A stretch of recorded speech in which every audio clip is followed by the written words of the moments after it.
বলতে চাই, শুনতে রাজি আছেন তো? জোরে বলুন, রাজি আছেন তো?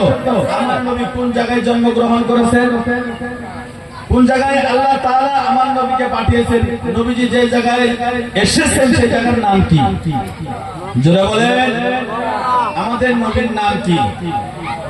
আবার জোরে বলেন, আমাদের নবীর নাম হযরত মুহাম্মদ সাল্লাল্লাহু আলাইহি ওয়াসাল্লাম। নবীর নাম আসলে সাল্লাল্লাহু আলাইহি ওয়াসাল্লাম পড়া বাধ্যতামূলক, একবার পড়তেই হবে সাল্লাল্লাহু আলাইহি ওয়াসাল্লাম।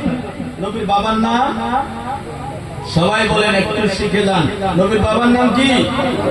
হযরত আব্দুল্লাহ। আপনি বাড়ি থেকে আসছেন, যাওয়ার পরে চাচি আম্মা, খালা আম্মা, ফুফু আম্মা, আমি যদি জিজ্ঞাসা করে গেলেন হুজুর কি ওয়াজ করলে একটু শোনান, যদি নাই বলতে পারেন তাহলে লাভ আছে।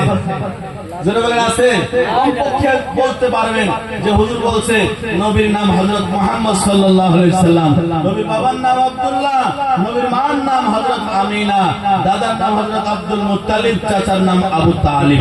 এইখানে মুখস্থ রাখতে হবে, এইখানে মুখস্থ রাখতে হবে। তো নবীজি যে জায়গাতে এসেছেন সেই জায়গার নাম কি? মক্কাতুল মুকাররমা। সবাই বলেন মক্কাতুল মুকাররমা। নবীজি আইয়ামে জাহেলিয়তের যুগে আল্লাহ তাবারক ওয়া তাআলা নবীজিকে মক্কার সরজমিনে হযরতে আব্দুল্লাহ রাদিয়াল্লাহু তাআলা আনহুর ঘরে পাঠিয়ে দিলেন। বলেন সুবহানাল্লাহ, জোরে বলেন সুবহানাল্লাহ। কি বলতেছিলাম? হুজুর বলেছেন আজকে আমাদের হযরত মাওলানা শহীদুল ইসলাম সাহেব ইজাল জামিয়াতুল ইসলামিয়া মাদ্রাসা কায়েম করেছেন। আজকে সেই মাদ্রাসার ফিল্ডে আমাদেরকে বসার সুযোগ করে দিয়েছেন। আমরা খুশি না বেজার? সবাই বলেন খুশি না বেজার? তো আমি বলতেছিলাম, হুজুর বলেছেন আল্লাহর নবী যেদিন দুনিয়াতে আসবেন, যেদিন দুনিয়াতে আসলেন সেই দিন জান্নাত থেকে 4 জন মহিলা মা আমিনার ঘরে এসেছিলেন। বলেন সুবহানাল্লাহ। কয়জন মহিলা? সবাই বলেন কয়জন মহিলা? নাম জানা আছে? সবাই বলেন নাম জানা আছে? একটু আমার সাথে বলেন। একজন হলেন হযরতে হাওয়া, হযরতে আদম আলাইহিস সালামের বিবি, আমাদের মা। জোরে বলেন সুবহানাল্লাহ। আরেকজন হলেন হযরতে আসিয়া, ফেরাউনের বিবি, ফেরাউন অসভ্য শয়তানের বিবি।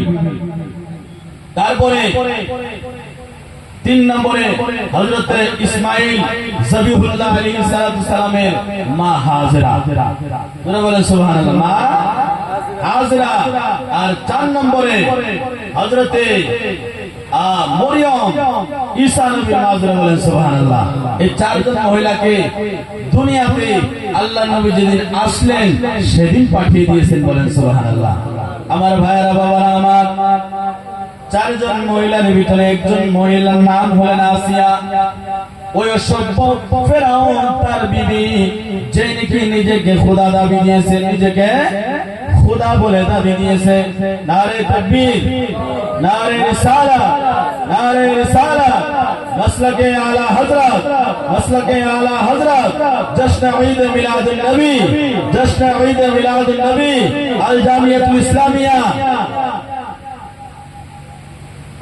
তো হুজুর এসেছেন, এখন তো আমার বয়ান চলবে না, অল্প সময় বলে ইনশাআল্লাহ তাআলা শেষ করে দিব। কি নাম বললাম? 4 জনের ভিতরে একজন হলেন হযরতে বিবি আসিয়া। হযরতে বিবি আসিয়া, ইনার ঘটনা আপনাদের সম্মুখে বলবো।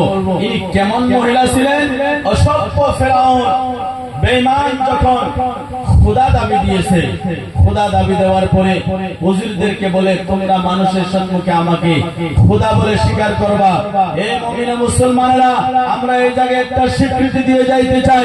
মানুষ কি মানুষকে খোদা বলতে পারে? জোরে বলেন, পারে? পারে না। তো ফেরাউন এবার ডাক দেয়া বললো যে তোমরা আমাকে মানুষের সম্মুখে জাহির হিসাবে খোদা মানো। এবার হুজুর ডাক দেয়া বলে, হুজুর আপনি তো আমাদেরকে খোদা বলতে বলতেছেন, একটু আপনার ঘরের খবর নেন, আপনার স্ত্রী আপনাকে খোদা বলে মানে কি মানে না? কি বলো? আমার স্ত্রী আমাকে খোদা বলে মানে না, কি কথা বললা? ও একটু যায় দেখে আসেন। রান্নাঘরে চলে গেল, যাওয়ার পরে বলে, এবার ফেরাউন ডাক দিয়ে বলে, বিবি রে, আমি তোমাকে কত ভালোবাসি, আমরা বিবিদেরকে ভালোবাসি বাসি না? ফেরাউন ডাক দিয়ে বলে, বিবি রে, আমি আমাকে কত ভালোবাসে, তোমাকে জানে প্রাণে ভালোবাসে, আমি তোমাকে মানে আদর করি, যত্ন করি। হে আমার বিবি, আমার মনে বড় আশা, তুমি আমার মনের আশা পূর্ণ করে দিবা। একবার আমার রাজা প্রজা যারা আছে, আমার যারা সিপাহী আছে, তাদের সম্মুখে আমি ফেরাউনকে খোদা বলে স্বীকার করবা।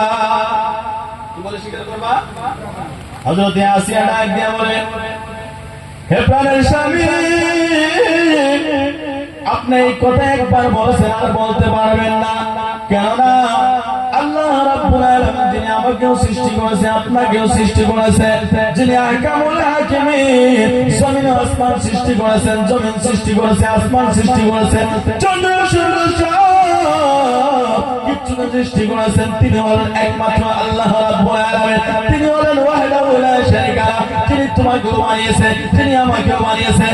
এই আল্লাহ রাব্বুল আলামিনকে সাক্ষী করে বলি আমি আসিয়া, কিয়ামত আইসা যাবে, আমার দ্বন্দ্ব শেষ হয়ে যাবে, আমার ইজ্জত শেষ হয়ে যাইতে পারে, আমি আমার জানকে কুরবান করে দিতে পারি, ওই আল্লাহ রাব্বুল আলামিনের সম্মুখে তোমাকে খোদা বলে স্বীকার করতে পারি না। জোরে বলেন সুবহানাল্লাহ। আমার ভাইরা, বাবা আমার, এবার আসিয়া যখন এই কথা বললো, বলার পরে এবার ফেরাউন সেখান থেকে মুখটা মলিন করে চলে আসলো।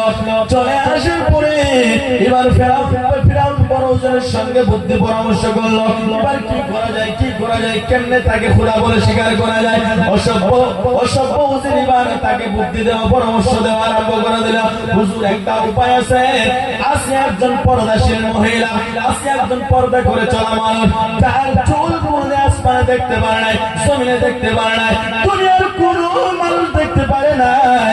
তাকে যদি আপনার রাজপ্রাসাদের সম্মুখে ল্যাংটা করে দিতে পারেন, উলঙ্গ করে দিতে পারেন, তাহলে আপনাকে হয়তো তার ইজ্জতের সাথে ইজ্জত রক্ষা করার কারণে এক মুহূর্তের জন্য আপনাকে খোদা বলে স্বীকার করবে।